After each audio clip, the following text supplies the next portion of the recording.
If you have an ad, it's great for branding, but if you don't ask for the purchase, you don't ask for the lead, you don't ask them to go somewhere, you're not going to get as many people to go there and take action.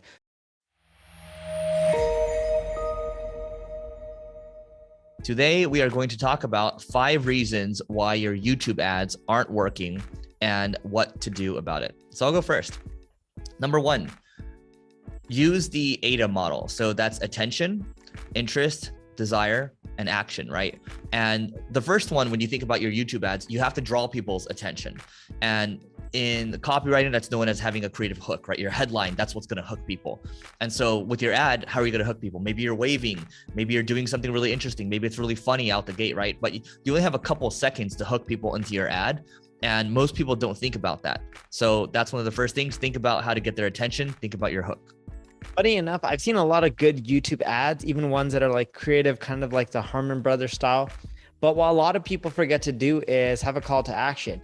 Yes, if you have an ad, it's great for branding, but if you don't ask for the purchase, you don't ask for the lead, you don't ask them to go somewhere, you're not going to get as many people to go there and take action. So don't forget to include a call to action within your ad, no matter how good it is. If you forget that piece, which a lot of people do, it just doesn't work too well. All right, number 3.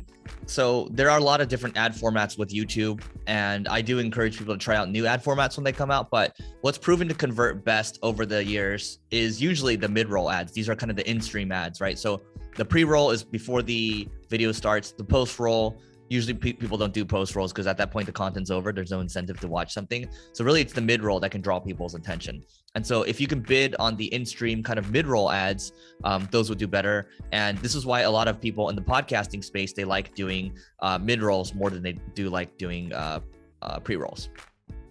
Number 4, a lot of people think, hey, my ads aren't working. There's something wrong with the ad format, the placement, the call to actions, the copy in the ad. But what they forget is sometimes your ad is fine. It's actually the landing page that you're driving people to. So for example, if you're selling something and using an influencer in your ad, but the influencer isn't on the landing page, your conversions won't be as good. Or if you spend all this time and money on the ad copy, creating the ad, running it, but you don't continually A/B test your landing page, whether it's the headline copy, the images, the CTAs, the length, the placement of certain elements, answering objections, right? That's a huge component that really helps boost conversions. If you don't do some of those things, you're not going to convert as well.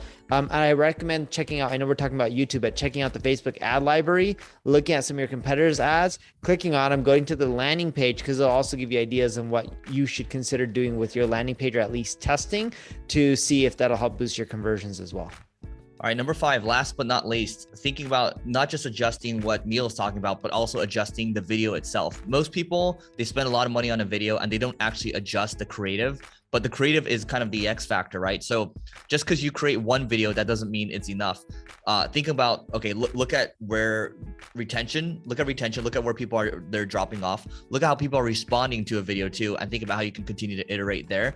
Because when you think about Facebook ads as an example, the image ads, people are cranking out a ton of new creative because banner blindness happens quickly, right? So how can you crank out more creative, and how can you also adjust on the fly?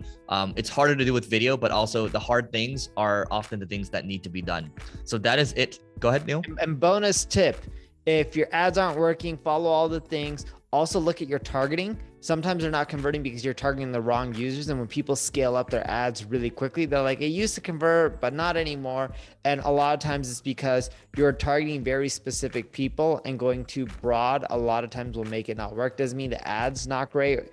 It could just be your targeting is off, and you need to go and fix that. And maybe it doesn't scale up to as much as you want, but that's okay too. Make it profitable and look at other channels as well. All right, so that is it for today. Please don't forget to rate, review, and subscribe to this pod because it helps us grow, and we'll catch you later.